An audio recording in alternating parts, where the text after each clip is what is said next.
everyone, so in this video I'll be talking about how you can self-study English at home by using some of the very easy and effective methods. 4 years ago I was at the B1, the intermediate level, so if you can see this chart, I was at the B1 level, and after 18 months of very intensive practice and with so much consistency, I ended up at the C1 advanced level before I studied abroad. So in this video I'll tell you how you can do it too. So a bit of disclaimer here, I'm not an expert, I'm not a professional English teacher, I'm just a university student who want to share some of the easy yet very effective English learning methods that I used 3-4 years ago. So let's go! This video is part 1 focusing on listening and speaking, and part 2 will be about reading, writing and vocabulary. Before I go, I just want to ask you very important question. Why do you want to learn English? Why? What's your motivation? Is it because of like job opportunities and high salary? Or is it because you want to study abroad? Or is it because of like personal reasons like being bullied or work at the high school for poor English?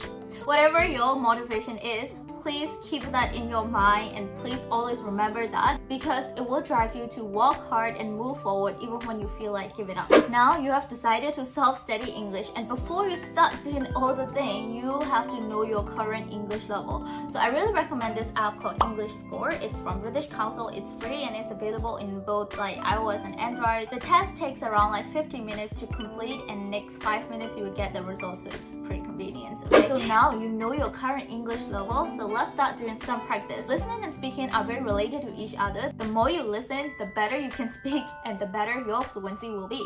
I'll be talking about 1. What can you do, and 2. How you can do it. So 1. What can you do? You can listen to anything.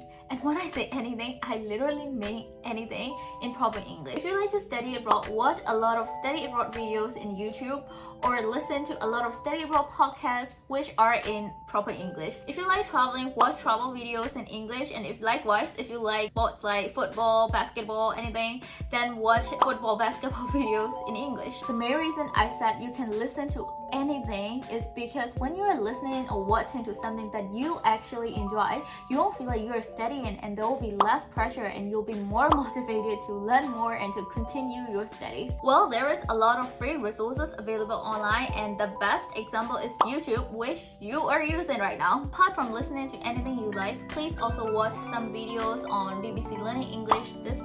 That one is very good for academic English, not just academic English, you know, like IELTS, TOEFL, and yeah, a test like that, and they are very effective when it comes to practicing listening. This is about what you can do, so now let's move on to how you can do it. Here comes my another question. How many hours do you give yourself to practice English every day? How many hours?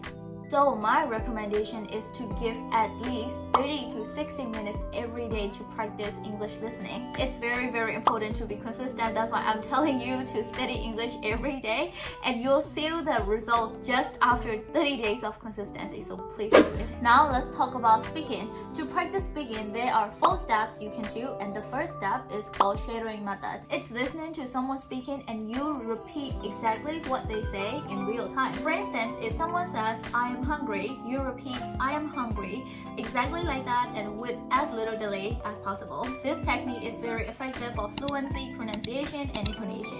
And after this step, you can go to the second step, which is recording yourself and listening to it again. I know it's very awkward and very embarrassing to listen to your own voice, but because this method is very useful, you should do it. So when you do a sharing technique, you can record yourself and then listen to it again by comparing it to the original audio, and then checking it for like pronunciation and mistakes and stuff like that. After your first and second step, now let's move on to the third step, which is talking and practicing with your speaking partner. So your speaking partner can be your friends from school, university, your colleagues, or it could be even like online friends. The most important thing about speaking partner is that both of you and your speaking partner should have a really strong passion and dedication to study English, and also you should feel comfortable around them. Your speaking partner shouldn't judge you when you make mistakes, and you shouldn't judge them when they did mistakes. Rather, you have to help each other and grow together. That's the point of having a speaking partner. So now the last step about practicing English speaking is joining speaking clubs. There are a lot of online clubs as well as offline clubs, and you should join them as many as possible. It's very good to meet with like-minded people who have a passion for English, and it's very good to practice in such an atmosphere, and it's very good for your networking skills too. Here comes the most important thing. So the most important thing is please don't be shy to talk in English, and please don't be afraid to make mistakes, okay? So here are some practical, low-cost and effective tips for self-studying English at home.